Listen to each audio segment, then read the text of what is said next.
आई हैं कि छठी की रात में माताएं बैठ करके ढोलक बजाती हैं, गाती हैं, बजाती हैं। क्यों? किसी तरीके से रात्रि भर हम उस बालक के आसपास बैठे रहे। लेकिन आज परिवेश बदल गया। छठी होती है, बड़ी धूमधाम से होती है, होटल बुक किए जाते हैं, लेकिन जागरण नहीं होता है। और जागरण की हम क्या बात कहें? आज माँ के जागरण की जगह माँ की चौकी। हम ये नहीं कहते कि माँ की चौकी ना हो, माँ की चौकी होना बड़ा आवश्यक है, लेकिन माँ की चौकी में समय कम लगता है। 9-10 बजे तक हम फ्री हो जाते हैं। जागरण भी हो गया तो जागरण का स्वरूप बदल गया। पहले जागरण कैसा होता था? नवरात्रि में जागरण है, घर की मोहल्ले की 5 माताएं बैठी हुई हैं। अच्छा सुनो, पहले वाले दिन मेरे यहाँ है, दूसरे वाले दिन तेरे यहाँ है, चौथे वाले दिन तेरे यहाँ है, छठे वाले दिन तेरे यहाँ है, नवे, सबके घर में जागरण होता था भगवान का उत्सव। अब तो रोड पर जागरण होता है, वो भी बुरा नहीं है, लेकिन किस भावना से लोग करते हैं और कैसे लोग करते हैं, बड़ा ध्यान रखने की आवश्यकता है महाराज। आज भगवान को लेकर के, गोद में भगवान को लेकर के आई, सब ने कहा कि कोई नजर लग गई होगी। नहीं, इतनी बड़ी विपत्ति कैसे आ जाती? तो क्या किया? वो 6 दिन के लाला को लेकर के कहां पहुंची हैं? पहुंची हैं अपने गौशाला में। और गौशाला में देखिए, जब भी कोई बार बार बालक को नजर लगे तो गाय की पूंछ से उसको झाड़ा देना चाहिए। हाँ, और पहुंच करके क्या कर रही हैं? गऊ के पूंछ में जो लगी हुई धूल है उससे भगवान ठाकुर जी को झाड़ा दे रही है। मंत्र क्या पढ़ रही हैं?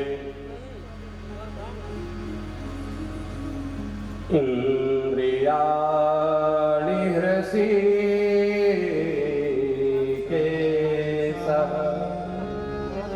प्राणा नारायणो वरु।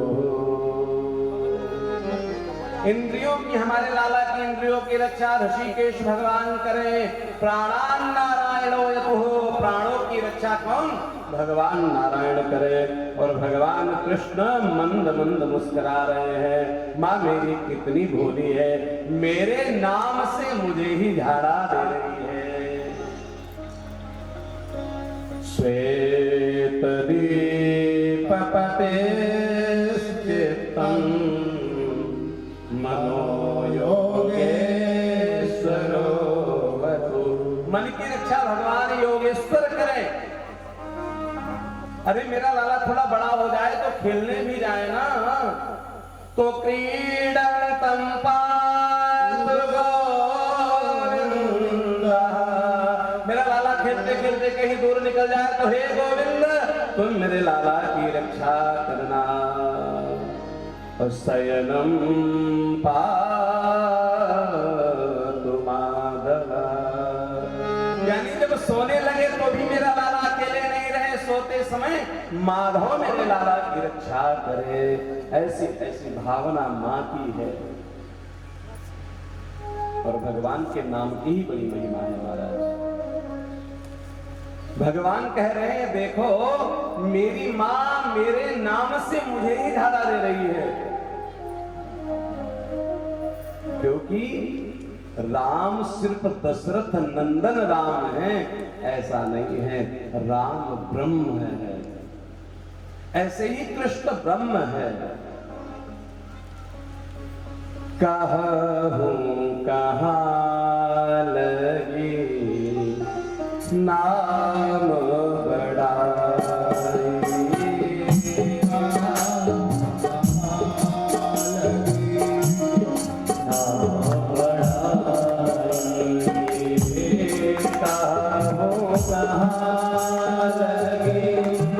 नाम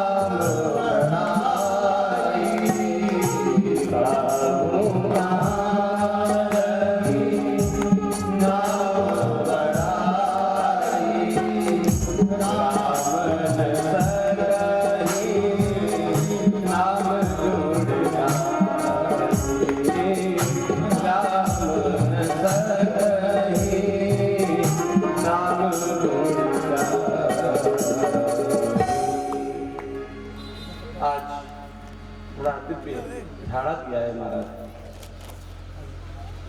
भगवान आए और ये सूचना किसको मिल गई?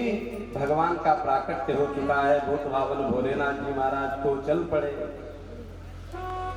नादिया को साथ में लिया, नंदी बाबा को, और आ गए कहां? ब्रजमंडल में। अब तो बाबा का स्वरूप तो आप सब जानते हैं, कैसा स्वरूप है? चिता भस्मालेपो गरल मशरम देख पटधरो जटाधारी कंठे भुजगपति हारी पशुपति। उस पशुपतिनाथ भगवान शंकर का स्वरूप कैसा है? बोले भस्म को लगाए हुए हैं, जटा को बढ़ाए हुए हैं, भुजंग की मालाएं, कानों में बेल के कुंडल धारण किए हुए। बहुत संभाला शिव जी ने, बड़े नाग इत्यादि को अपने जटाओं के अंदर महाराज स्थापित किया है, लेकिन मूल स्वरूप तो जाता नहीं है। आगे कहा? नंदालय के समीप में आकर के आवाज लगाई, भिक्षाम देहि भिक्षाम देहि भिक्षाम देहि। एक सखी निकल करके बाहर आई है और कहा, हाँ बाबा, वैसे तो हम अनवरत भिक्षा दे रहे हैं, अगर आपकी कुछ विशेष इच्छा हो तो आप प्रकट करो।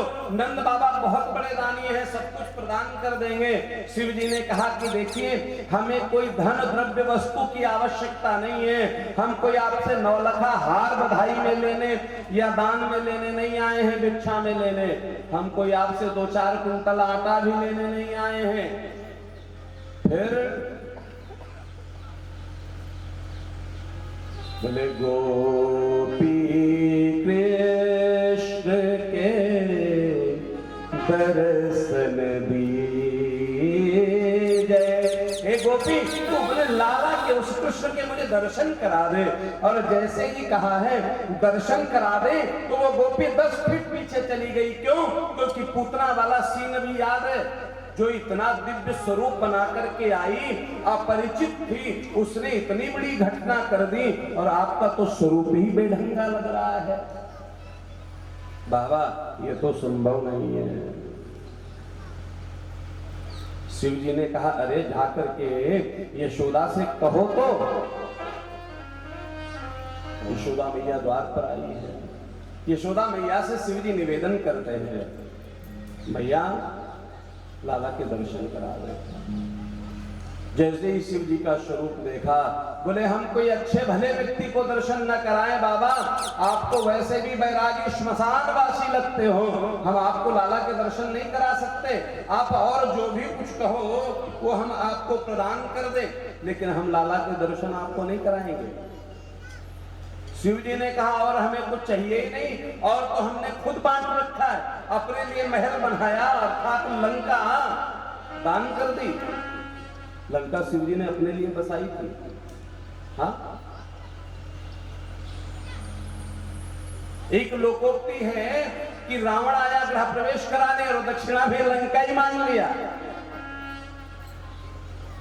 तो इसका भी ध्यान रखना है, पुरोहित को, गुरु को अपनी तरफ से खूब दान देना है, लेकिन ये भी ध्यान रखना है कि कहीं सर्वस्व लेने की योजना से ना आ जाए। हाँ। शिव जी कहते हैं कि हमसे बड़ा दानी कौन है, लेकिन हमको तो दर्शन करा दो। मैया कहती है, यहाँ से चले जाओ, हम तुम्हें दर्शन नहीं कराएंगे। बोले, आप दर्शन नहीं कराओगे तो हम दरवाजे पे बैठेंगे, लाला कभी तो बड़ा हो जाएगा, कभी दरवाजे के बाहर निकलेगा, और जब दरवाजे के बाहर निकलेगा तो हम दर्शन कर लेंगे। बोले, हम इधर का दरवाजा हमेशा के लिए बंद कर देंगे, मेरा लाला यहाँ से निकलेगा ही नहीं। बोले, अरे जिस दरवाजे से भी निकलेगा, कभी पढ़ने लिखने शिक्षा के लिए कभी बाहर जाएगा, तब हम दर्शन कर लेंगे। शिव जी भी विनोद करने लगे। माँ कहती है, देखो हमारे नंद बाबा इतने सक्षम हैं, और हमारा महल इतना बड़ा कि विद्यालय घर में ही खुलवा लूंगी, लाला को बाहर नहीं भेजूंगी। क्यों? आप ये देखिए कितना समर्पण है कि इस लाला को कुछ हो ना जाए। ये माता पिता का जो वात्सल्य है ना, आपका बेटा किसी घर में बराबर बीमार बना रहता है, माता पिता कहते हैं अगर इस घर में कोई दोष हो तो इस घर को छोड़ के चलते हैं, मेरा बच्चा यहाँ बीमार रहता है।